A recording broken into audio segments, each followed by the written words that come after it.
राम राम दोस्तों, जय बाबा नीम करोली महाराज जी की। आशा है कि बाबा नीम करोली जी की आपके ऊपर भी अपार कृपा होगी, आपके घर परिवार में भी सभी कुशल मंगल हो। मैं यही प्रार्थना करता हूँ बाबा जी से और सभी देवी देवताओं से। दोस्तों, सभी देवी देवताओं का आह्वान कर लिया है, सभी यहाँ पर विराजे हैं। इनकी उपस्थिति में मैं धेनुमानस के इस भाग का मैं वर्णन करता हूँ, तो इसे सुने। इसमें जो अक्रूर जी को कंस श्री कृष्ण जी को लेने के लिए भेजते हैं और वे उससे आगे का वर्णन है जब अक्रूर जी वहाँ पर आते हैं गोकुल में। तो इसे शुरू करते हैं। जय श्री राम, जय श्री कृष्ण, जय हनुमान जी, जय बाबा नीम करोली। मृग पंछी वन में विचरण करते हैं, उनका जीवन रसीला एवं स्वच्छंद है। झरने गिर रहे हैं, नदियों का प्रवाह ध्वनि कर रहा है, वायु शीतल और सुगंधित है। उनके मंगल में एवं शुभ दर्शन होते हैं, जिनका वन जीवन सुखद होता है।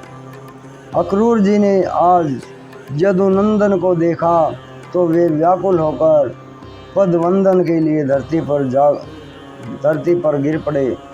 श्री कृष्ण ने उन्हें उठाकर हर्षित होकर अपने हृदय से लगा लिया और प्रभु श्री कृष्ण उन्हें नंद भवन में ले गए। नंद बाबा मिले और बहुत आदर किया। दर्शन पाकर उनको आसन दिया।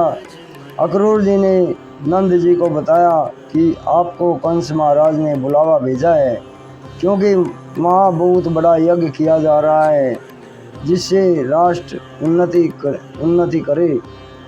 नंद ने सुना तो अवसाद मिट गया।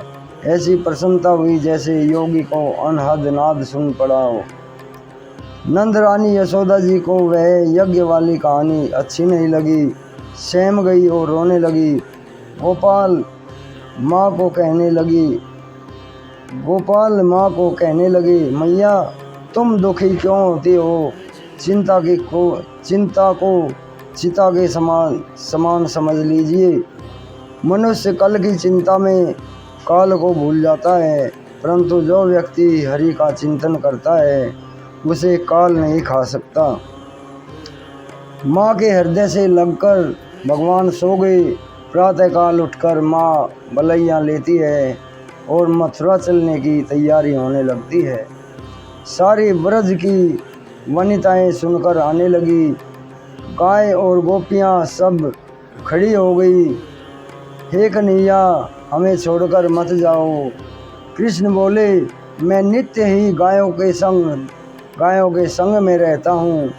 जो लोग मेरा दर्शन चाहते हैं वे मुझे गाय में ही ढूंढे। मुरली तो गायों के संग ही बज सकती है।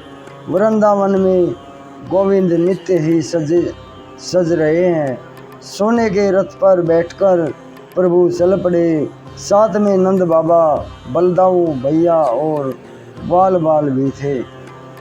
अक्रूर जी ने यमुना जी में स्नान किया और यमुना जल में श्री कृष्ण दर्शन पाकर यह प्रमाण मिला कि श्री कृष्ण यहाँ सदा निवास करते हैं।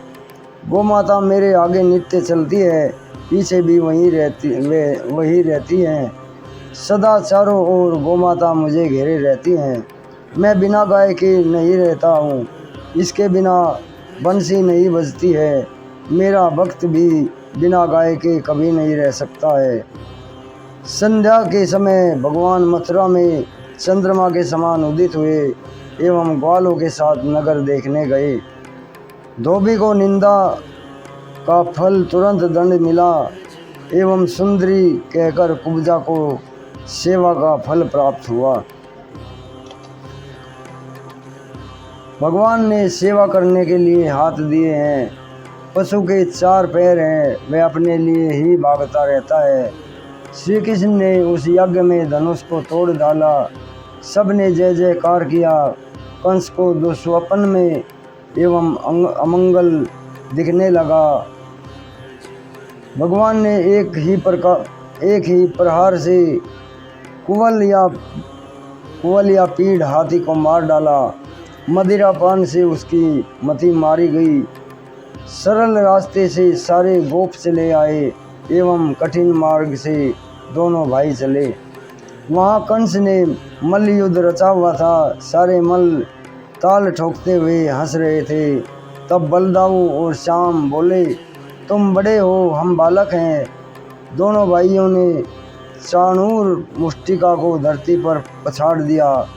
सल तोसल भयभीत होकर पुकारते हुए भागे, कुछ भाग गए, कुछ छुप गए। विशाल मंच पर कृष्ण उछल कर चढ़ गए। कंस को भगवान ने पटक दिया, उसके प्राण निकल गए। भाटबंदी जन श्री कृष्ण का गुणगान करने लगे। श्री कृष्ण सदा भक्त की रखवाली करते हैं, जिस प्रकार से माता पिता अपने पुत्र की रक्षा करते हैं। दोनों भाइयों को जयकारा होने लगा। कंस मारा गया, सारा भय मिट गया। गोप हर्षित होकर गाय का सुमिरन करते हैं, जिन गायों ने श्याम को विजय की विभूति प्रदान की है। हमको गोवर्धन की छाया मिली, यमुना जी का नीर हमारे मन को भाया। हास विलास बछड़ों के साथ प्राप्त हुआ एवं प्रभु की प्रीत सदा पैदा होती रही। हे गोविंद, हे गोपाल, कृपालु कन्हैया, हमारी कुटिया में आ जाइएगा। हे प्रभु, हमारी खबर ज़रूर लेना, हम हर अक्षण आपकी प्रतीक्षा करेंगे। अंतिम समय में जब शरीर से प्राण निकले तब आप अवश्य आवें। ये जीवन आपका दिया हुआ है, आप ही की दया का सहारा है। हे प्रभु, गायों के घेरे में, गोधुली में मेरे प्राण निकले। आपके सिर पर मोर पंख है, कानों में कुंडल हैं, कजरारे नेत्र है। हमको अच्छे लगते हैं घुंघराले बाल, होठों पर बांसुरी जब यह बजती है तो बेसुध कर देती है। हे नागराज सुनो, हमारी किस्मत बना लो। आपको हम दिल से चाहते हैं भगवान, हमें भरोसा है आप हमको ज़रूर मिलेंगे। आपकी इच्छा है, मिले या ना मिले, अपने हाथों का स्पर्श देना है। हे गोविंद, आपसे कुछ नहीं कहा जाता, क्योंकि गोपाल का ही नाता है। जय श्री कृष्ण। हे मेरे भगवान, हे मेरे प्रभु, राखो मेरी लाज मेरी भगवान। दोस्तों, ये श्री कृष्ण जी का इसमें इस पार्ट में उन्होंने कंस को मारा है, कंस वध किया है। जो आखिरी का पारा है, ऐसे पढ़ के तो मेरी भी आंखों में आंसू आ गए। भगवान को जो ग्वाल बाल पुकार रहे हैं, तो उनकी पुकार से मेरा भी हृदय बिल्कुल विलीन हो गया। भगवान सबके ऊपर अपनी कृपा बनाए रखे, अपनी अपार कृपा बरसाएं सबके ऊपर। कृष्ण भगवान जी सारे एक ही रूप हैं। श्री राम जी, श्री कृष्ण जी, मेरे प्रभु सबके ऊपर कृपा करना। ओम श्री सर्वदेवाय, ओम हनुमंते नमः। जय श्री राम, जय बाबा नीम करोली। दोस्तों, अभी आज्ञा लेता हूँ। आगे फिर आपको जितना भगवान सहारा देंगे, जितना साहस देंगे, आपको धर्म ज्ञान को बांटता रहूँगा जितना मेरे से होगा। तो अभी आपसे विदा लेता हूँ दोस्तों। जय श्री राम, जय हनुमान जी की, जय बाबा नीम करोली महाराज।